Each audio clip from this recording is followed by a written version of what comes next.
7 de la mañana con 38 minutos, 7 con 38 minutos, en Punto Noticias, primera emisión, saludamos con nuestra primera invitada, como lo habíamos anunciado, se trata de la ministra de Educación, María Brown, que nos acompaña esta mañana aquí en Punto Noticias de Radio Pichincha. ¿Cómo está, ministra? Buenos días, bienvenida, le saludamos a Alexis Moncayo, quien le habla, Licenia Espinel. Gracias por acompañarnos.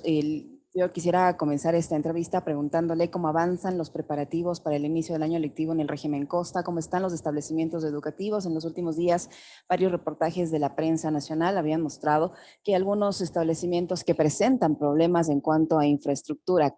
¿Cómo avanzan estos preparativos? Ya hay una fecha, obviamente, que está definida, pero no sabemos en qué estado van a encontrar los estudiantes a sus aulas. ¿Cómo está el tema con los maestros? Cuéntenos, por favor. Buenos días, bienvenida. Licenia, buenos días Alexis. Efectivamente estamos próximos de empezar el nuevo año lectivo en régimen Costa Galápagos el 6 de mayo y para ello hemos desplegado todo el contingente del Ministerio de Educación y realizado varias contrataciones por un monto de más de 20 millones de dólares en inversión de mantenimiento en los establecimientos educativos del país, y esto nos permitirá tenerlos en mejor estado. Esta semana es una semana de mucho trabajo y hay varias instituciones que están ya en mantenimiento, pero que estos son mantenimientos más profundos que tomarán más tiempo, y esto es lo que habíamos anunciado con anticipación, que tendremos establecimientos con planes de contingencia que puedan utilizar las instalaciones educativas de manera digamos, parcial en algunos casos, iniciando el año con la implementación de estos planes que nos permiten continuar con estos trabajos. Estas son 151 instituciones educativas del régimen Costa. Por ejemplo, en la ciudad de Guayaquil estamos hablando del Colegio Otto Arosemena. Solamente esta institución, que tenía daños importantes, ha implicado una inversión de más de 250,000 dólares que está en proceso de ejecución, y esto nos permitirá en aproximadamente 120 días tener la institución educativa en estado adecuado. Por lo tanto, la gran mayoría de establecimientos se encuentran o se encontrarán en buen estado, no digamos perfecto. Recuerden que habíamos hecho un análisis de las necesidades de infraestructura y estas requieren de tiempo para su trabajo. Son 650 millones de dólares de la cuantificación de los daños que tendrá que invertirse estos 650 millones de dólares en los 3 años que quedan del gobierno para poder tener los establecimientos en el estado deseable. Siempre hay cosas que mejorar, pero por ahora lo que buscamos es que sean espacios que sean seguros para recibir a nuestros estudiantes, que tengan las condiciones mínimas necesarias conforme vayamos interviniendo de manera programada en todos los establecimientos fiscales del país. ¿Cómo está, ministra? Qué gusto saludarle. Buenos días. Una de las cosas positivas, pues, digo, siempre hay que verle lo positivo incluso a temas tan malos como la pandemia, ¿no? Pero una de las cosas positivas que nos dejó la pandemia, creo que fue sus buenos hábitos en cuestiones de asepsia y aseo, ¿no? El lavado permanente de las manos, la desinfección, bueno, el lavado de las manos con abundante agua y jabón. Y yo soy un temático con ese tema en particular. Si le digo que me lavo 40 veces al día las manos, no le exagero, ¿eh? En las escuelas, sin embargo, están con dotación de agua en todas las escuelas para el régimen Costa y Galápagos, con agua y con jabón. Se les está dotando de jabón a las escuelas. Alexis, buenos días. Sí, efectivamente, uno de los elementos que se ha adquirido para el inicio del año lectivo son todos los elementos de limpieza, no solamente el jabón, sino también desinfectante para poder hacer la limpieza del predio, además de estar en este momento realizando todas las mingas que sean necesarias con el personal de consejería y también con las familias que apoyan a poner las instituciones educativas a punto. Ahora siempre hay elementos que no dependen directamente del Ministerio de Educación, como es el tendido de agua, ¿no? Que el alcantarillado y el agua potable es competencia de los municipios, y hay lugares en donde todavía no tenemos el agua potable, pero que hemos buscado y estamos buscando soluciones como por ejemplo la recolección de agua y purificación de agua, y esto también forma parte de esa inversión de 650 millones de dólares que mencionaba hace un momento. Es importante que cada institución educativa conozca cuáles son las fuentes de dotación de agua para que sepamos cuáles son cuáles fuentes de agua que tiene consumo humano, para el consumo humano, y otras que no. Esto también lo estamos trabajando con la Secretaría para la Erradicación de la Desnutrición Crónica Infantil, que nos permite tener más información sobre la calidad del agua que llega a las instituciones educativas para que los docentes, los estudiantes y las familias sepan con qué calidad de agua cuentan. Y por otro lado, tenemos que responder a algunas, digamos así, emergencias que suceden por el clima, como alto flujo de lluvias en lugares en donde no existe una buena red de alcantarillado, como es el caso de Monte Sinaí. Solamente hace 2 o 3 días tuvimos fuertes lluvias que inundaron muchas de las instituciones que ya ya habíamos limpiado, y tenemos que volver a reiniciar ese proceso una vez que se logra evacuar toda el agua. Estos son lugares en donde, por ejemplo, en este caso no existe alcantarillado, y por lo tanto también los daños pueden ser más complicados, ¿no? Ministra, en cuanto a la situación epidemiológica del régimen Costa y Galápagos, ¿los aforos van a ser al 100% como ya ha ocurrido acá en el régimen Sierra de Amazonía, tomando en cuenta esta mejoría que dicen las autoridades sanitarias respecto al COVID-19? Así es, estaremos en el aforo al 100% y estamos pendientes a la próxima sesión del COE Nacional, en donde se evaluará cuál fue el impacto que tuvo el feriado, el último feriado, para ver si es que hay cambios en las medidas de bioseguridad. Por ahora, las medidas que están vigentes es, sí, los establecimientos al 100% de aforo, pero como decía Alexis, importante continuar con la desinfección o lavado constante de manos, el uso de la mascarilla, y también procurar siempre estar en espacios, cuando es posible, abiertos, en donde exista muy buena ventilación. Estas son medidas que continúan y que tenemos que estar pendientes a cómo evoluciona la pandemia, cuál es el análisis que realiza el COE Nacional, para poder saber si es que estas se van a flexibilizar, como lo ha anunciado la ministra de Salud Pública. Y en cuanto a los útiles escolares, a los costos de los útiles escolares, en el caso de los establecimientos públicos y privados, las pensiones, por ejemplo, y los uniformes que se exigen tanto en el sector privado como en el sector público, ¿cómo se va a tratar ese tema para evitar que se abuse de los padres de familia en momentos de una delicada situación económica por la que atraviesa la mayoría del país, ministra? Hemos expedido ya o publicado una actualización de la lista básica de útiles para que las familias, los docentes, la comunidad en general conozca cuáles son los requisitos, digamos, o cuáles son esos útiles mínimos que se requiere para volver a clases, de manera tal que todos sepan qué es lo que debe solicitarse dentro de la institución educativa fiscal. Estos son referenciales, hay una lista de útiles básica y una lista de útiles completa, para que podamos ver, digamos, lo esencial y lo ideal, ¿no es cierto? Y en el medio de esto poder tomar decisiones también a nivel de cada una de las familias. En el caso puntual de pensiones y matrículas de instituciones particulares y fiscomisionales, como ustedes saben, el año pasado hicimos la actualización del acuerdo ministerial que regula costos de pensiones, matrículas y otros valores asociados, y hemos establecido un mecanismo de transparencia de datos hacia el Ministerio de Educación, en donde se reporta cuáles son las inversiones que está realizando la institución educativa, de manera que se justifique si es que hay una solicitud de incremento en pensiones o matrículas.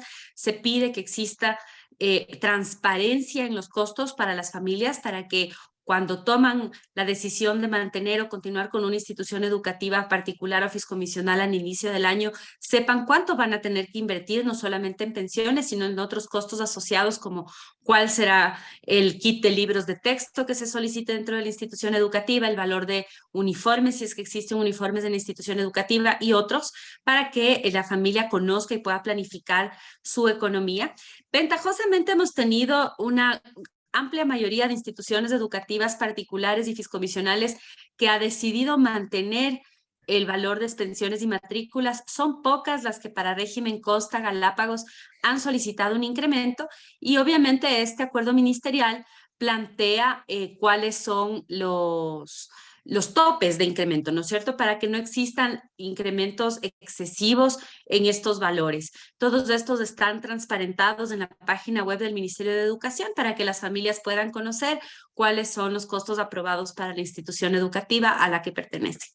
Ahora, ministra, este retorno a clases se lo hace, digamos, como todo retorno a clases de forma planificada, ¿no? Pero probablemente debe haber algún tipo de eventualidades y algunas más que eventualidades, ya problemas quizás un poco más estructurales y que también, digamos, vienen a ser herencia de lo que yo le manifestaba hace un momento, que es el tema este de la pandemia. Ahora le voy a hablar de temas no tan positivos.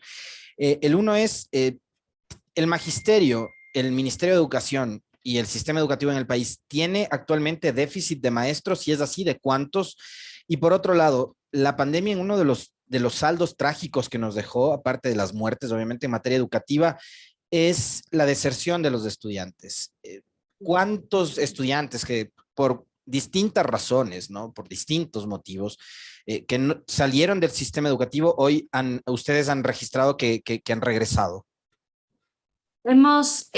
Alexis, efectivamente voy al primer punto respecto a estos impactos que tú mencionas de la pandemia.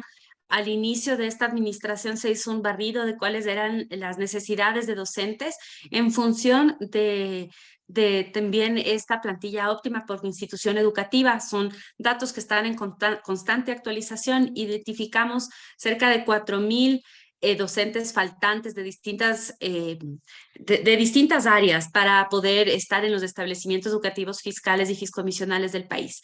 El año pasado hicimos un enorme esfuerzo para culminar los procesos de concursos de méritos y oposición, entregando más de 8,000 nombramientos, y hemos realizado contratos para sustituir a los docentes faltantes en más de 4,000 partidas adicionales que finalmente en este mes se termina de completar, se está terminando de completar esa plantilla para el inicio del año lectivo ahora en el mes de mayo.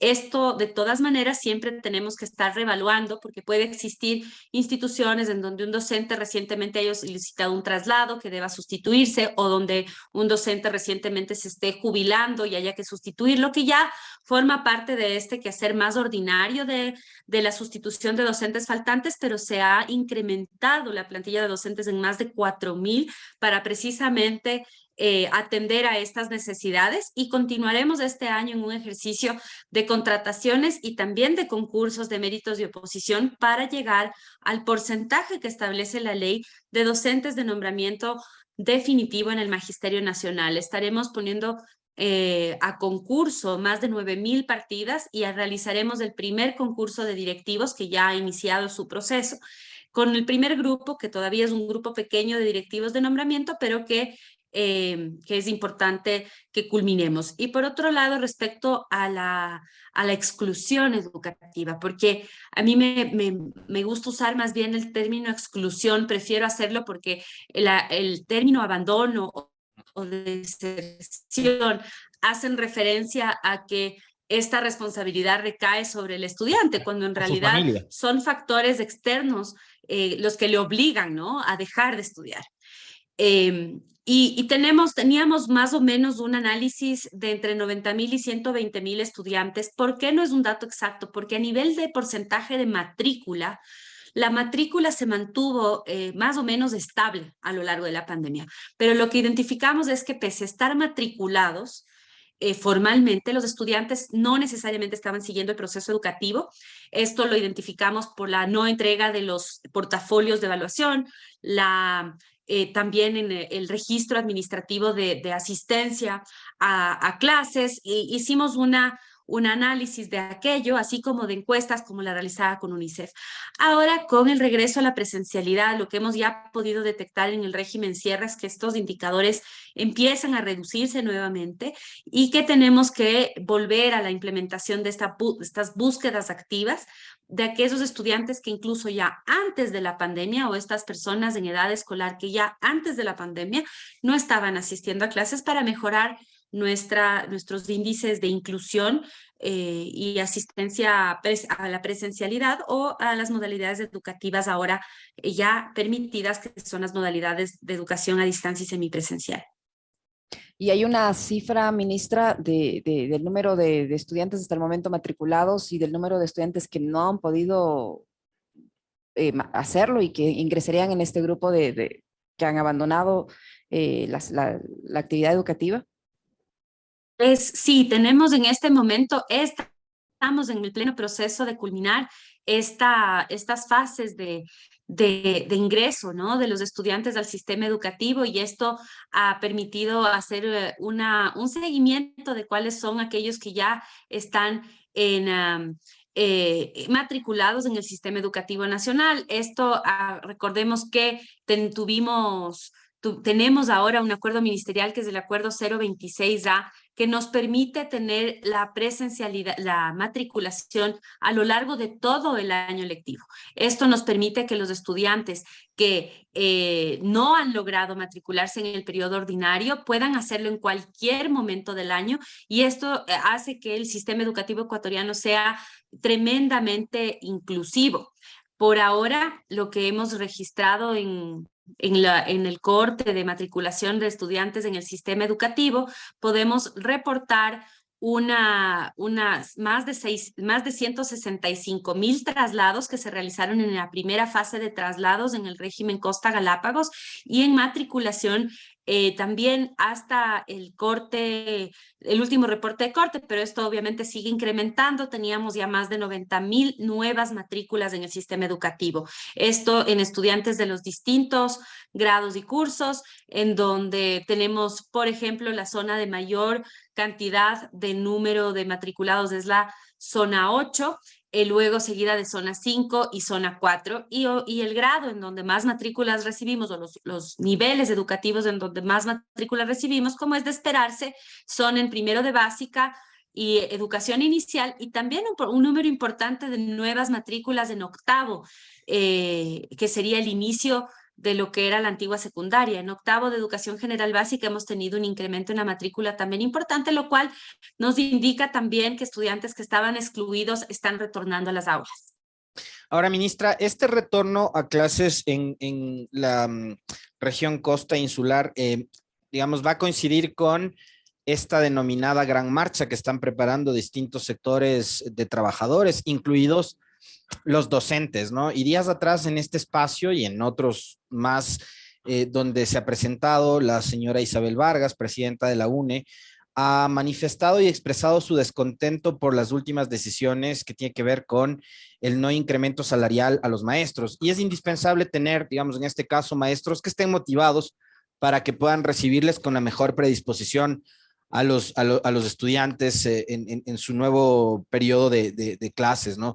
¿Cómo van a enfrentar estos problemas? Le manifestaba yo este asunto particular de una protesta que se va a sumar a la marcha del 1 de mayo y el descontento casi generalizado que hay de parte de los docentes a quienes el gobierno decidió no incrementarles el sueldo. Bueno, hemos estado en un constante diálogo con los representantes de los gremios de los docentes en el país. Recordemos que ellos están agremiados o aglutinados en 15 organizaciones que tienen cobertura nacional, adicionalmente también gremios que son de incidencia local, con quienes también hemos dialogado. Yo no diría, Alexis, que existe un descontento generalizado. Yo creo que ha habido más bien una excelente aceptación a este diálogo. Hemos tenido varios avances y consensos desde que inició la administración en estas mesas de trabajo, y ahora ya estamos en esta mesa de trabajo sobre la elaboración del escalafón. Hemos sido muy claros desde el inicio con los gremios, y por eso es que estas conversaciones ya preliminares antes de elevar la mesa a nivel de la Presidencia de la República han arrojado buenos resultados, y podemos aventurarnos a dar a una fecha en donde podríamos culminar la elaboración de este texto del reglamento de la ley, que contiene, sin lugar a duda, el escalafón, pero también contiene el resto de los artículos de reglamento a esta a este documento. La semana pasada tuvimos la segunda mesa de diálogo. Hemos hecho grandes avances respecto a cuáles serían las condiciones y características para que un docente acceda al Magisterio Nacional y ascienda dentro del escalafón.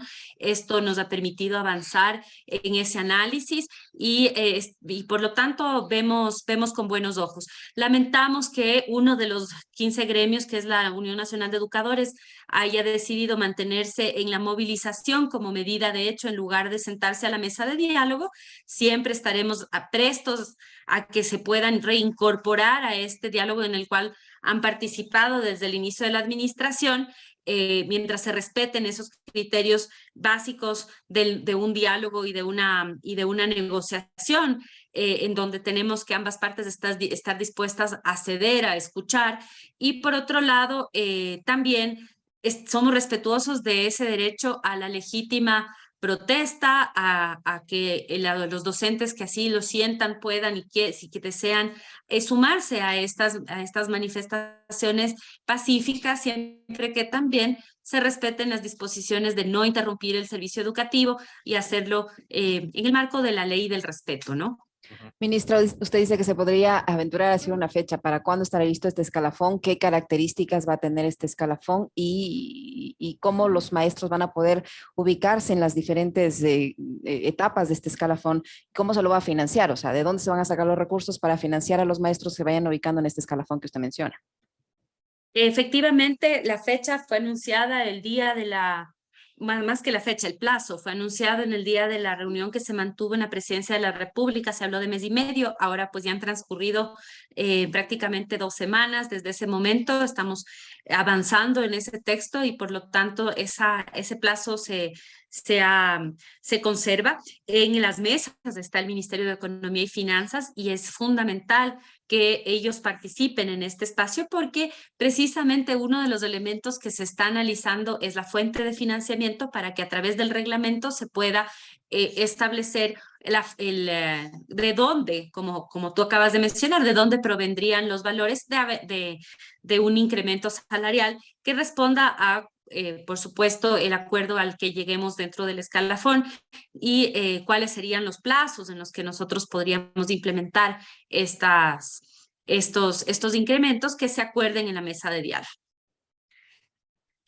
Ministra, por otro lado, usted había mencionado también la posibilidad que en el marco de estas mesas de diálogo también se vayan haciendo acercamientos para cambiar el modelo educativo, eliminar las tareas tradicionales que se realizan ahora y hacer un cambio no solo en el tema de las tareas, sino también de la alimentación y de la forma de enseñanza. ¿Cómo avanza este proceso? Bueno, el modelo educativo ha estado en revisión desde el inicio. Yo diría que ha sido parte de un trabajo arduo que se ha realizado en la definición del nuevo modelo educativo, que tuvo un primer momento de presentación en la presentación del modelo educativo unidocente, bidocente y pluridocente, pensando en las instituciones educativas en zonas de alta dispersión geográfica, en donde todavía tenemos estas clases multigrado, existen en todo el mundo, en todos los países del mundo, y pueden ser de muy buena calidad si es que el modelo educativo que se implementa es adecuado para ese entorno. Y ahora en estos meses estamos culminando la validación del modelo educativo nacional que incluye el modelo pedagógico general. Para ello también se hizo una nueva definición de el plan de estudios de los estudiantes, en donde se está promoviendo el trabajo interdisciplinar basado en proyectos para que la malla curricular o el horario de clases de los estudiantes no esté definido únicamente por asignaturas, sino que estas asignaturas sean referenciales y puedan trabajarse de manera integrada y no de manera separada. Esto nos permite que trabajemos de manera más significativa a través de resolución de problemas reales, en donde los estudiantes puedan identificar cómo pueden implementar y aplicar estos conocimientos que están aprendiendo en el aula, poniendo énfasis en ese currículo priorizado que tiene 4 pilares: el pilar de comunicación, donde están las habilidades de comprensión lectora; el pilar de lógica matemática, donde están las operaciones básicas matemáticas y todo lo que tiene que ver con la resolución de problemas lógico-matemáticos; el pilar de la alfabetización mediática e informacional; y el pilar de las habilidades socioemocionales o habilidades para la vida, en donde están el pensamiento crítico, pero también elementos fundamentales como la empatía, la resiliencia y el trabajo en estos también habilidades socioemocionales que han sido tan importantes en este recuperarse post pandemia, siendo uno de los elementos que pues ha afectado más a la ciudadanía. Y tenemos que, sin duda, a lo largo de los próximos años, ir afianzando la implementación de este nuevo modelo pedagógico, que requiere de formación, de acompañamiento. Estos cambios no suceden de un día para el otro, se tienen que ir cimentando, y el actor fundamental allí, sin duda, son los docentes, quienes han demostrado durante la pandemia gran flexibilidad para adaptarse. Vimos cómo al inicio de la pandemia más o menos la mitad de los docentes no tenía un dispositivo electrónico, una computadora, una tablet para trabajar, y que no la utilizaba como un recurso educativo. Hoy día 8 de cada 10 docentes lo hacen, y hemos capacitado más de 150,000 docentes en el uso de recursos educativos digitales. Esto es un salto cualitativo importante, que, como decía Alexis, hay cosas que, siendo terrible la pandemia, también podemos ver lo positivo, y esta es una de ellas. Hemos logrado incorporar las tecnologías como un complemento y un recurso educativo, y eso debemos continuar, ¿no?, reforzando, dándoles a los docentes más herramientas para generar sus propios recursos educativos digitales, y también mejorando la conectividad y el acceso a laboratorios a lo largo de estos próximos años en las instituciones educativas. Ministra, para finalizar, ustedes han hecho un seguimiento a los casos, usted mencionaba hace un momento del tema de este, aunque no se quiera llamar abandono escolar, pero de estas dificultades que han tenido los chicos para acceder, pero más allá de eso, del estado de la salud mental de los estudiantes. ¿Tienen algún diagnóstico de en qué situación se encuentran, tomando en cuenta que hay serios casos de estudiantes que atraviesan problemas de depresión, problemas de comportamiento, intentos de suicidio, etcétera, etcétera? No solo los estudiantes, a nivel general, en otros estamentos de la sociedad, pero en particular en los estudiantes. ¿Ustedes tienen un diagnóstico? ¿Se han hecho ese tipo de seguimientos para contar con esa información? Así es, Licenia, y justamente en este momento, ayer se cerraban los periodos de matrícula. Me acaban de enviar el corte de números de matriculados en periodo ordinario, que ha ascendido a 160,781, complementando la información que les había dado antes. Y respecto al seguimiento de la salud mental, claro, esto ha sido un elemento al cual se ha dado muchísima relevancia a lo largo de la pandemia, y que se ha podido además monitorear, y que requiere de un monitoreo todavía permanente, para ver cómo en el regreso a las clases presenciales podemos ir mitigando algunos de los indicadores. Y la verdad es que somos muy optimistas. Vemos que, por ejemplo, en la encuesta que realizamos con UNICEF, que ya tiene 3 tomas que se han realizado en distintos momentos del año 2020 y luego a finales del año 2021, y ahora ya nos encontramos en el proceso de levantamiento de información de la 4ª toma, pasamos de ver que en las primeras y segundas tomas de este instrumento se reportaba más depresión, ansiedad, estrés en los estudiantes, en donde veíamos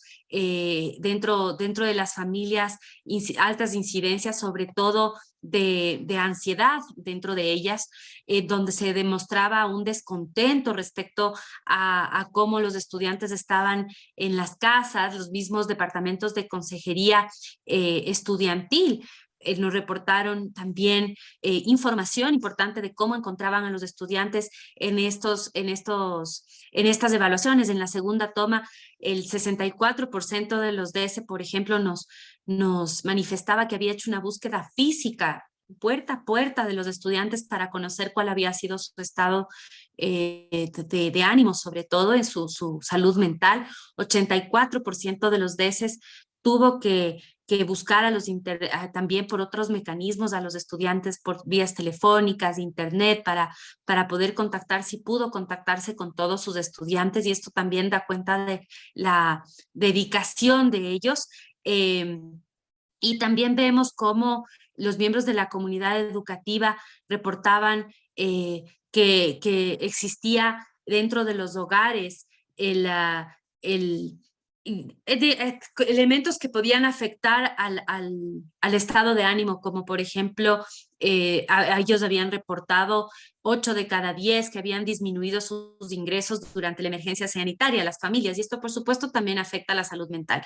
Ahora en la última toma vemos una mejora en el estado emocional una vez que regresan a la presencialidad. Los estudiantes reportan sentirse más a gusto, las familias reportan que los estudiantes al regresar a las clases de manera presencial están mejor, que se encuentran en un mejor estado de ánimo. 9 de cada 10 docentes y representantes dicen que socializaron con los protocolos de bioseguridad en las clases presenciales y que se sienten tranquilos de enviar a sus hijos a la presencialidad. 8 de cada 10 profesionales de ese está de acuerdo con ese retorno a clases. 9 de cada 10 docentes está de acuerdo con el retorno a clases, esto en la toma de finales del año pasado, por lo tanto esta cifra incluso sigue incrementando, y estos monitoreos continuarán, Licenia, para que podamos conocer cómo evoluciona la salud mental y el estado de ánimo de nuestros niños.